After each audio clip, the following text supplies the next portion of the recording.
The artwork is a work from my Neoclassic series. It's called Vienna #1.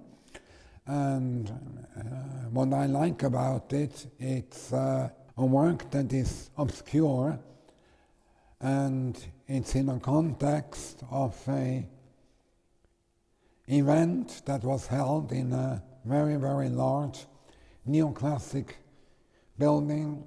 It's an event that was quite decadent as itself, as I defined the period of Neoclassicism.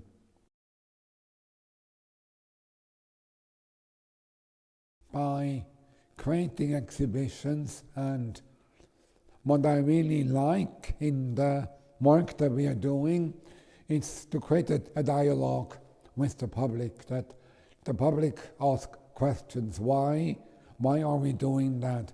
Also, when we do one exhibition, there is usually one that will follow. There was light 1, light 2, light 3. The context of materiality is a very important way of communication.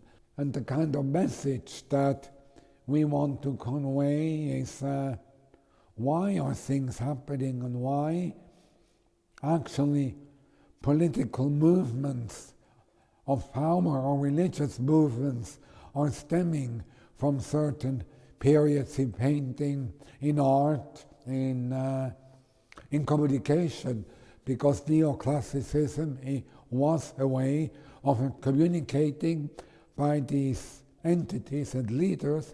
I am here, I'm building this, we are here, we are strong. It's very much a Neoclassicism in painting. If you look at the artworks, now I go to Jacques-Louis David, it's monumental. All his works were extremely large scale. A lot of the works have been attributed to Jacques-Louis David, and the paintings again have incredible detail, and basically you go in the painting and you find more and more and more, and this is really a search that is going on. And I'm a minimalist, I live in a very different way, but somehow this period made me think a lot, especially when you look at the last 150 years that we experienced. Even going to the Shah of Iran, the coronation of the Shah of Iran was very similar to the coronation of Napoleon Bonaparte. I think the more you study Neoclassicism, that has a very vast historic range. You can go all the way back to the Greek column that became the pillar in the end of Rome, and then later on the Neoclassic style, and went on into the 19th century to the rise of Napoleon, which was the Neoclassic emperor, went all the way to World War II, to where we have the whole architecture of Albert's sphere, Olympia, and basically the world of the Neoclassic world order. It's a period that is very, very interesting by the choice of leaders in this period that flourished under Neoclassicism. The first exhibition was in Parma in the Galleria Nazionale. It was my first approach to this, and I tried to find my way in it, but there was one piece that I really, really liked very much. It was the white coronation of Napoleon, which was an image by Jacques-Louis David that was in white. In front of that piece was a field of burnt debris, basically of carbon, and at the end of the field was a white marble clock that was attributed to Josephine Napoleon. So sort of it defined the rise and fall of Napoleon that in the end first failed in Waterloo and then really failed in Russia. So this particular piece here is, it defines the style of Neoclassicism. This could almost be a Bacchus, although it's a young man, and this is we don't know whether it was transgender or the element in the end are again obscure and abstract, and that's why I like it very much, because my definition of Neoclassicism is still vague, and I started overpainting some of the paintings, and I will continue this work probably for a long time, and the more I think about it, the more interesting it's become. When I visited Donald Trump's Mar-a-Lago and his apartment in Trump Tower, these are purely neoclassic environments. And again, you have the gold columns inside, you have this excess, and then you have this kind of very extreme decadence that is always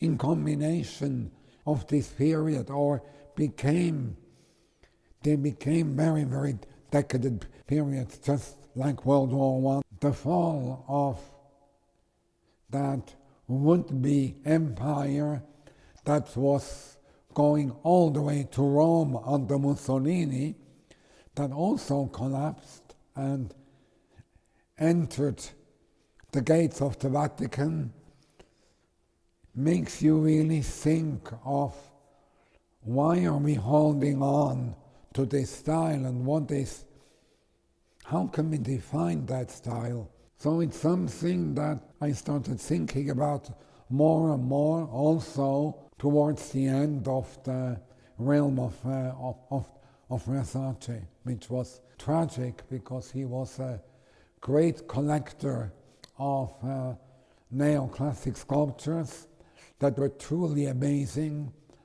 Also, his house in Miami was a pure piece of neoclassicism, and the way he collected was really in a very meticulous way. So, like everything else, every period has its ups and downs, but neoclassicism is, it carries an incredible weight and incredible power. It's a symbol of power. And here you have this Bacchus character in this painting.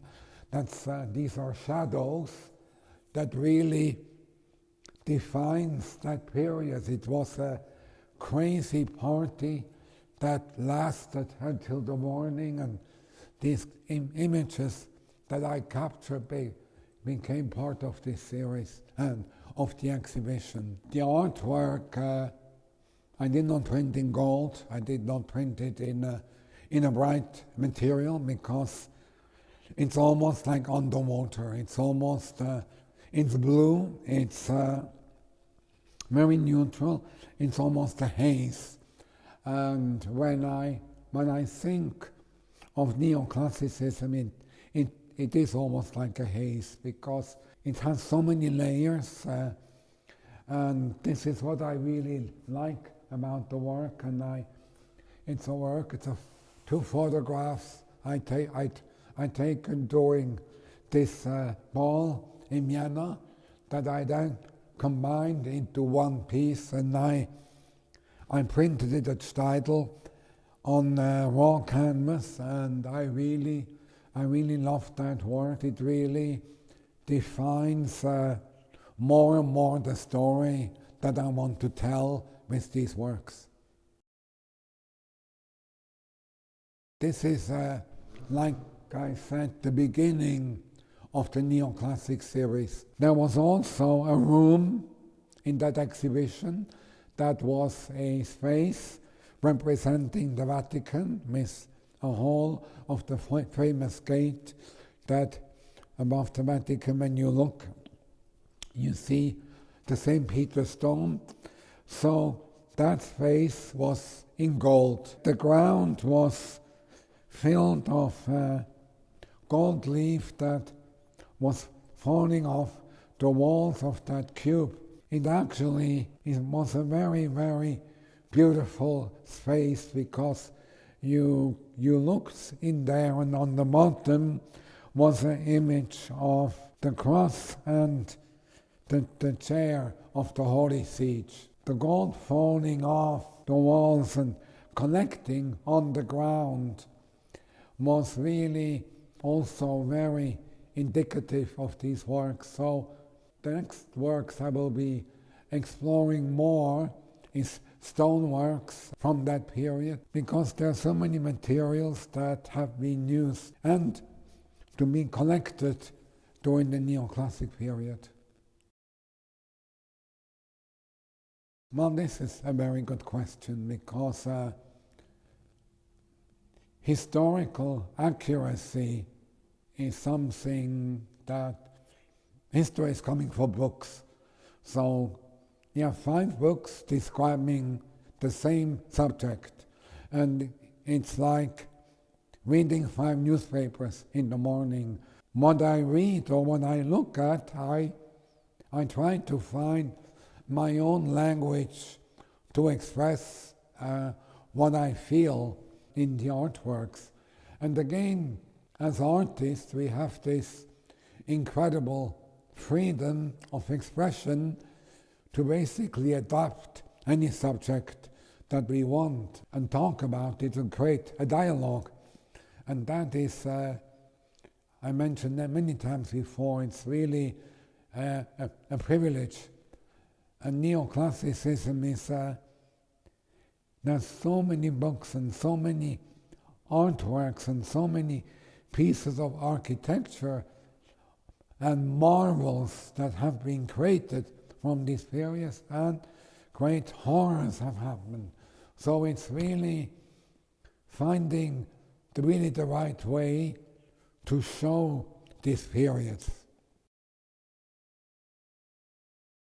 I think by order is that my exhibitions are conceptually thought through. I can never claim that what we are showing is perfect by any means, and I had a lot of people questioning me, historians that interviewed me about these works, why I look at this in this way, or why I make a liaison between Neoclassicism and a certain subject that I would talk about. But when you go to Italy and you look at that particular period of Neoclassicism, it was an extremely dark period in Italian history.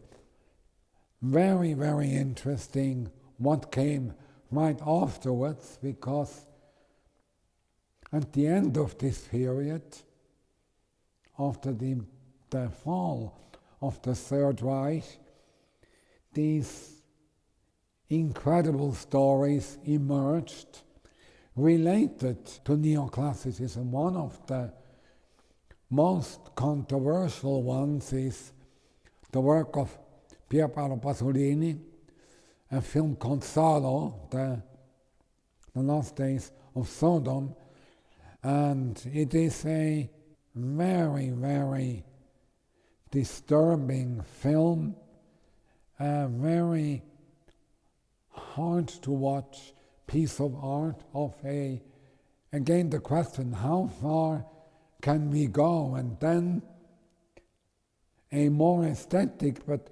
equally incredible film was The Damned by Luchino Visconti, which is probably one of the greatest tributes to the end of that period. And there's a great dominance in that film in the color red.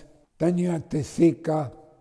So Italy relived that period in an incredible way. And then after a certain time, there was really a 180, that things flattened out and became basically totally different.